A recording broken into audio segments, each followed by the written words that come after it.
Hey everybody, this is Glenn. I've decided to do something a bit different with this video and dig my camera out and give you guys a bit of an insight behind my latest custom action figures. Hopefully I'm going to prove that I'm not just some mindless customizing robot and that I'm a real person with opinions and emotions and stuff like that.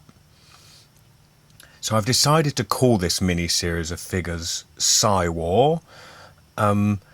Basically, it consists of this kind of BAF scale Shadow King in Astral form, and also Professor X in Astral armor, and an Astral form Psylocke. Now, the Shadow King was actually one of the first mutants that Professor X ever did battle with or even came across. And his first appears in Uncanny X-Men 117 way back in 1978, and it's a flashback issue. Now in this issue, Professor X, a younger Professor X, way before he formed the X-Men, is bumming around the world, and he runs across Amel Farrak, who later became the Shadow King, this fat guy right here, in a bar in Egypt, and the two in their astral forms do battle on the astral plane here. This is a great issue if you ever want to check it out. Back issues. The two do battle. They don this astral kind of gladiatorial armor. Ultimately, Professor X does win the battle, of course, and it ends up with the Shadow King dying. Of course, later over the years, the Shadow King, his astral form, as he now only exists, his living form being dead, has menaced the X-Men. One instant of that is the two-part PSI-WAR storyline in X-Men, numbers 77 and 78. And it's this issue in customizing my Shadow King action figure that I took the appearance of. Now the storyline here is kind of much really just a throwaway. It doesn't really have any consequence for the X-Men as a whole. But there is some really interesting artwork here. And if you're a fan of Psylocke, she does stand alone against the Shadow King. So it's worth checking out if you like her. I love this picture here, the Shadow King kind of tearing Psylocke apart.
Okay, so let's get down to figure specifics here.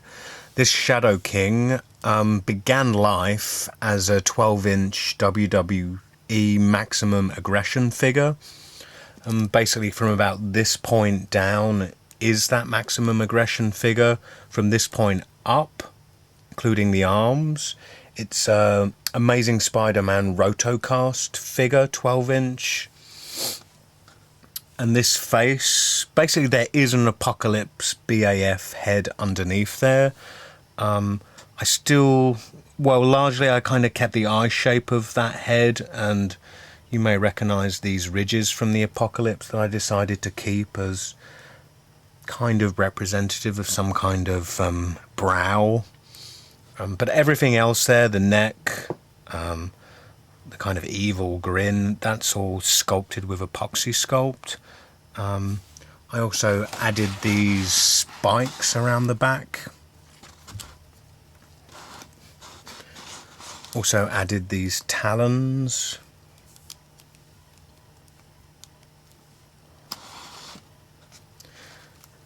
And also had to sculpt the feet.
Okay, now moving on to Astral Armor Professor X here. This figure began life as a Marvel Legends Captain Marvel. There are some Beta Ray Bill knees there, and this spiked gauntlet is a X-Men Classics Ninja Wolverine. The head here I'm actually gonna leave as a mystery.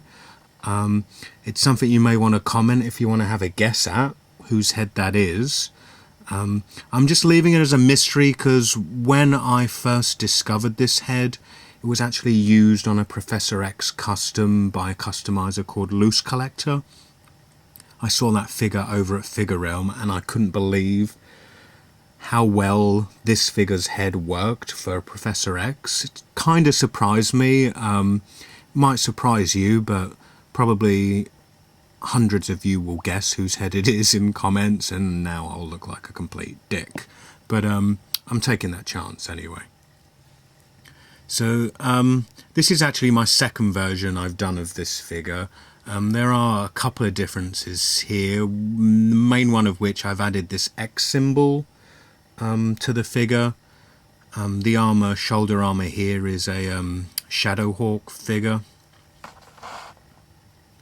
And as with the first version, I gave the figure this sword here. It's actually the Soul Sword from a Pre-Legends Light Up series of X-Men. It came packaged with Nightcrawler. I think the sword kind of looks amazing.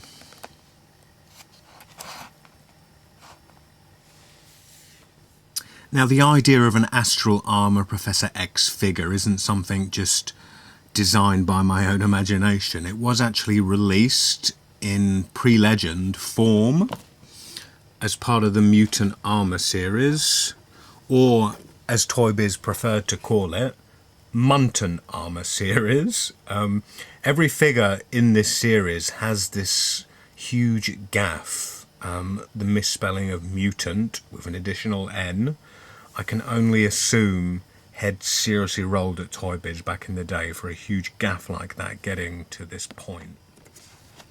Now, in the comic books, when Professor X does use his astral form, He's often pictured kind of an ephemeral, kind of cloudy blue colour. I can only assume they chose red in toy form because the series also included an Iceman figure, and I guess red was the logical choice as an opposing colour so that they could distinguish the two figures on the toy shelf, and each stood out individually.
Now, with this Psylocke, I did use a different base figure from the actual Psylocke Legends that was released.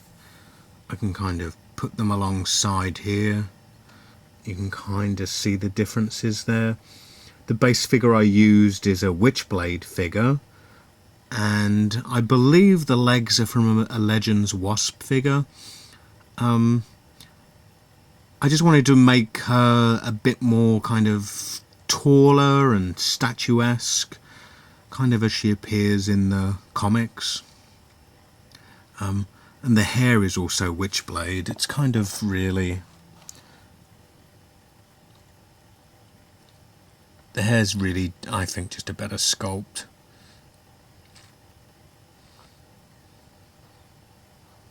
Kind of the head is Psylocke, as is the kind of sash. So even though it's not kind of traditional costume and in astral form, the kind of indicators are there that it is Psylocke. Also, she has her psychic knife here and a ninja sword.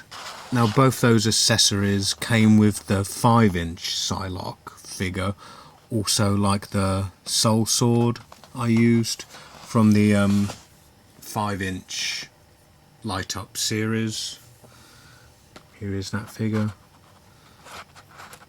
Now all the figures in that series came with a light up accessory. You press a button on their back and ooh, light up psychic knife. One more time. Ooh. So that all just about wraps things up here. Thank you for watching and sticking with me. And hopefully I've given you a bit of an insight into why I choose the characters I choose to customize. I'm kind of known for picking obscure characters, projects. I just kind of wanted to give you an idea that I don't just kind of pluck these out of the air. It's because they're kind of stories I'm interested in, or older figures that I kind of want to update with more modern articulation. Anyway, hopefully you've enjoyed the journey. It's been fun.